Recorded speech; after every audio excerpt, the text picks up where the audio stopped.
There are literally 1,000,001 different ways to manage your time. So I'm going to give you some big concepts and some process that works for me that is simple and effective that you can start using right away. This is the Workin' Sports Podcast.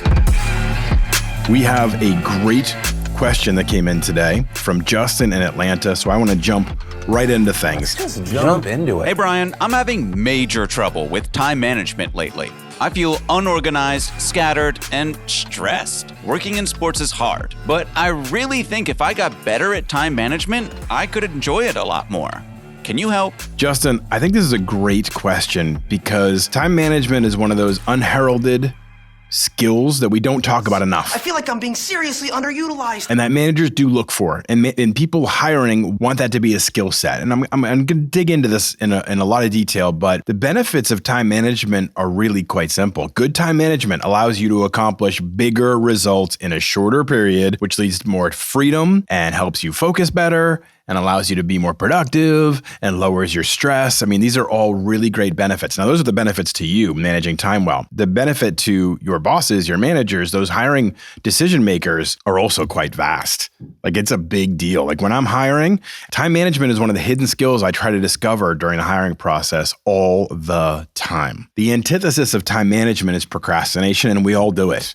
Like, trust me, time management is a skill you're going to have to work on for the rest of your life. It is something you might get good at, and then you go through swings where you're not as good at it, and you feel scattered and stressed. And if you pay attention to it, it's so often when you're feeling scattered and stressed, and those are your words that you use, Justin, it's because of things like time management. So this becomes one of those touchstone things you can always come back to and be like, all right, I need to get more organized. I need to get more intentional about my time, and that's going to make this scattered, stressed feeling go away. And trust me, it does. In the sports world, it's very unique because you're often tasked with many overlapping requirements. You hear it all the time. No 2 days are the same.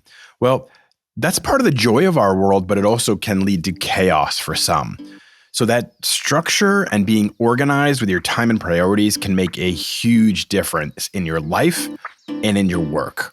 At workinsports.com, our premium members have access to a certified career advisor to help with salary negotiation, interviewing, networking tips, resume advice, and more. You won't get that level of service anywhere else. Check out workinsports.com and get our team on your side.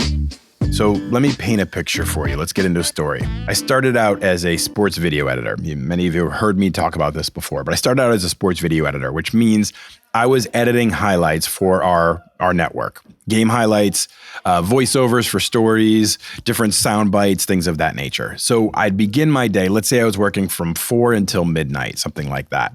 And you'd have your assignments given to you. Okay, you're going to do the Celtics and Sixers game tonight and the LA Kings Colorado Avalanche game. That's the later game. Plus, I had these 2 30-second clips I need you to edit for the 6 p.m. show. One's on Brett Favre and one's on Ron Dane when he was playing at Wisconsin. Okay, great. I have my excited assignments. It's 4 p.m. The show isn't until, the first show for those 2 30-second clips isn't until 6 p.m. So now decisions get to be made. When I first started, I watched other people to see how they prioritized. So there were 2 types you can break it down into. Person number 1 would say, okay, I've got these 2 assignments. They'll probably take me about 30 minutes total. It's 4 o'clock. The show doesn't start till 6. I'll fool around. I'll goof off. I'll go get some food. I'll read the internet. And then 5:30, I'll get started on my work. And they start doing their voiceover and their game prep at 5:30. So that was one technique. That was one time management technique. Person number 2 would dive right into those first 2 30-second clips, print out rosters for their 2 games, read game previews from the local papers, and then go to the 6 p.m. producer and say, I'm done with the 2 assignments that I had. If you need anything else, I'm available to you. Now, you may think this is an example of work ethic, that one person is just more dedicated than the other, and you'd be partially right. But at the end of the day, both people got their assignments done. They did what they were asked. But the latter person was available, the second person, person number 2, was available to do more because they organized their time better. If there was breaking news, and trust me, this happened all the time, or in any other role in the sports industry, there were changing environments, changing priorities, things that were needed. Person number 2 was available because they got their most important tasks done and were available for changes and adjustments. Person number 1 would start to feel really stressed and really scattered because everything was shifting to a breaking news environment, and they were still stuck doing their first 2 assignments because they wasted the first hour and a half of their day. stress, scattered, all those emotions you were talking about often come down to time management. It's always about time management prioritization. Time management allows you to hit your goals faster and more productively. And you better believe executive and managers rely on those who are consistently strong at managing their team. One more example that will resonate with a lot of you. Student athletes.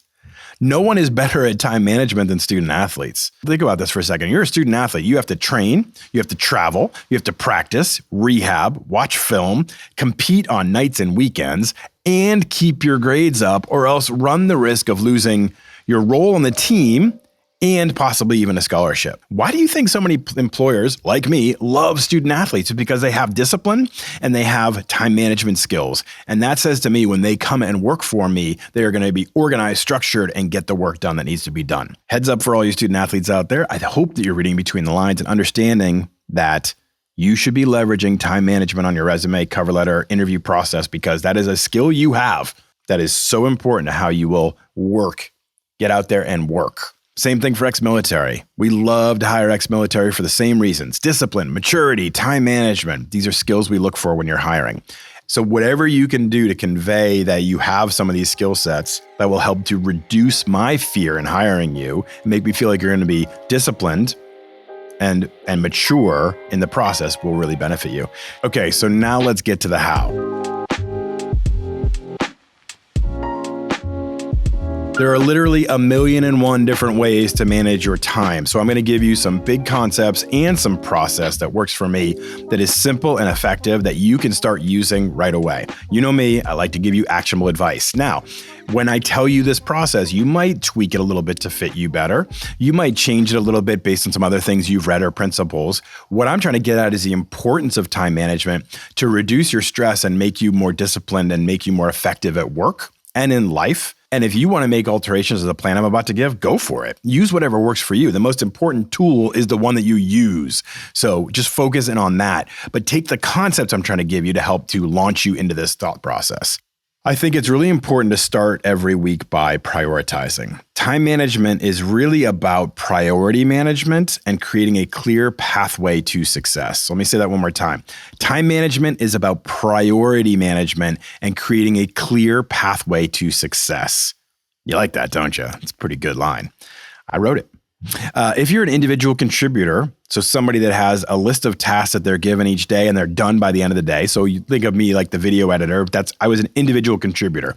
I had these tasks I needed to do, and then I was done by the end of the day. This process that I'm about to outline for you may be a daily task. If you're a manager or an executive or a mid-level person, it may be a weekly task. Either way, you have to figure out what's most important for you. But here's how it works. I categorize everything on my to-do list as A1, A2, B, and C. Now let me break down what each one of these means and why they're important. A1, this is the list of must get done today priorities. Maybe they came right from the CEO, or they impact revenue, or they start to kick off a bigger project that I need to do some legwork for, but they have to get done today. Absolute number one priority, top of the list. I organize this at the start of each day. A2 are the tasks that need to be done in the next 2 to 3 days. They have a little bit more wiggle room, still very important. They are important, but not urgent. A1 are my urgent. B is the next wave of priorities. These are still important things, but not as important or have any real urgency to them. And then C are the longer term goals and projects. This is a holding area for me on things I want to get to, or books I want to read, or concepts I want to dive into deeper, like AI, let's say. Like, I really want to do some more reading on AI. Put this in my C list just so it's always top of mind. If I get some time, I can dedicate towards it. So now how do you work through this? Once you have everything categorized, I literally have 53 things on my task list today. I counted them up this morning, and I organize them at the start of each week into these buckets. And then each day I elevate certain things. When I start the day, I elevate them into my A1s, or I move some things from my Bs to my A2s. And there's always this kind of fluid movements. And then some things get crossed off because they get done, and that is the most amazing feeling in the world. You may have a little bit of a different system, but what I would say is you slot your A1s in that mental time period when you know you're most productive. Maybe you're the type of person that's like, I need to ramp up for an hour first in the day. And then, from 10 to 11:30, I'm going to designate to my A1s or something like that. After I do my A1s, or at least make some progress in the first one. If the first one's meaty and it takes me a full 90 minutes, after a 90-minute moment of the start of my day, I take a break. I take a break. A break is okay. I go hang out with my kids for 5 minutes, or I go take a walk outside in the sun, or I go hug my wife, or whatever works for you. But after 90 minutes, take a little bit of a break. And if you finished all of your A1s by that point, celebrate that a little bit. You have to have a little bit of a goal that you work towards too. And that can be these little mini celebrations of like, all right, cool. I finished up. I did this. I'm going to go for a little bit of a walk, go get a little bit of sun, go do whatever to kind of break out of your mental, like I just completed an important part of my day. I'm going to have a little moment, 5 or 10 minutes where I just take a little bit of a mental break. Then I come back and it's on to the A2s and I start to prioritize that list and say, where can I make some headway here? What are those things that I can really work on?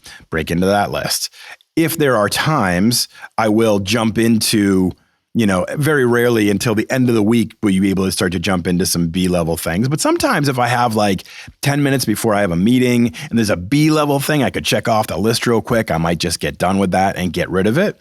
So sometimes it's a factor of how much time do I have plus priority. And you do that little bit of a formula working in your head based on the time that you have. Maybe responding to an email, maybe talking to somebody really quick or getting some project kicked off or whatever it may be.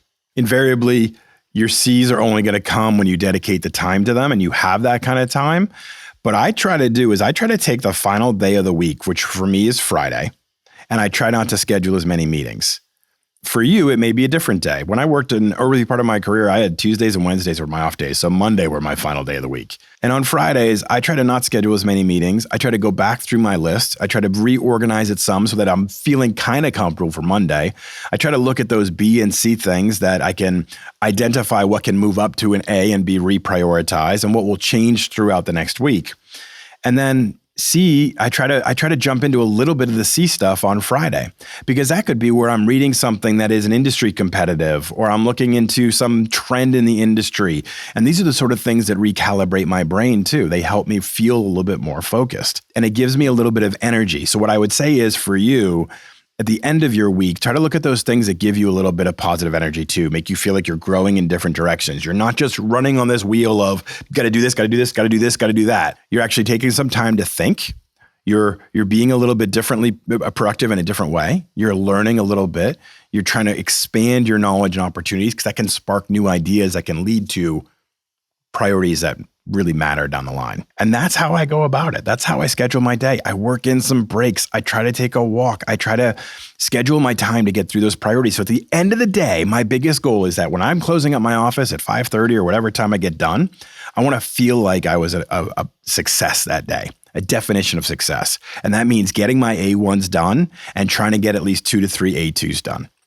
That's it. If I can get 6 to 10 things done per day and handle all these other little things that come up throughout the day, but if I can do that, I'm in a pretty good spot and then feel pretty good and then do a little bit of learning at the end of the week. Okay, 3 last points to finish up before we wrap up here. Your A1 projects, those are the ones that you've determined are the highest priority. No multitasking. When you're doing your A1s, that's it. Blinders on to everything else. Email closed. Instant messaging, Teams, Slack, close it down. You've told yourself these are the 3 most important things I need to do today. They are my top priority. You need to focus and get them done well. During your A2s, during your Bs, during your Cs, you can multitask. I'm fine with that. We all do it, right? But A1s, close it down, put all your focus and energy in there. Number 2, having long-term goals is really important in this process for what you need, a vision of yourself and what you need to do. So really, this is your growth opportunity. Where do you want to end up? 6 months, 9 months, 12 months down the line. And make sure you're giving yourself those benchmarks too. What do you need to do in order to get to that point? What is that promotion you're reaching for? What do I need to get there? Is there a new skill set you need to develop? Carve those things out into your priorities. Give yourself an hour a week where you work on that. And give yourself that long-term vision as well. And the final thing, I kind of referenced this earlier, but I'm going to dig in a little deeper.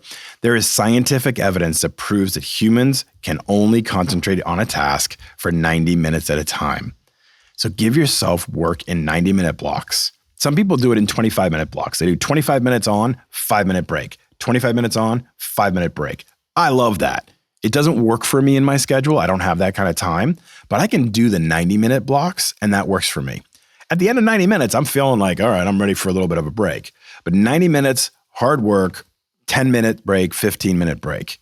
And that's just the rhythm of our own brains. You need to reset a little bit. It's a point of diminishing returns. You're still working. You're still active. You're just not as productive.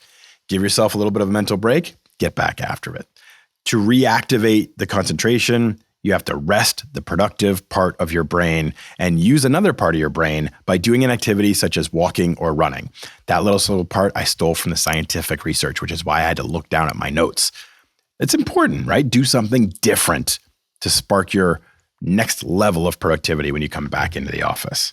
So, Justin, I hope that helps you set up your time management for success, because that's really what the goal is here. You will impress potential hiring managers if you're good at structuring your time, and emphasize that during an interview, in your cover letter, in your resume. You can tell some stories that lean into your time management, because those will impress and show a certain level of maturity to hiring managers, and you'll reduce your own stress and feeling of scatteredness. So all of you can really benefit from this. Thank you so much for listening, and I will see you next week.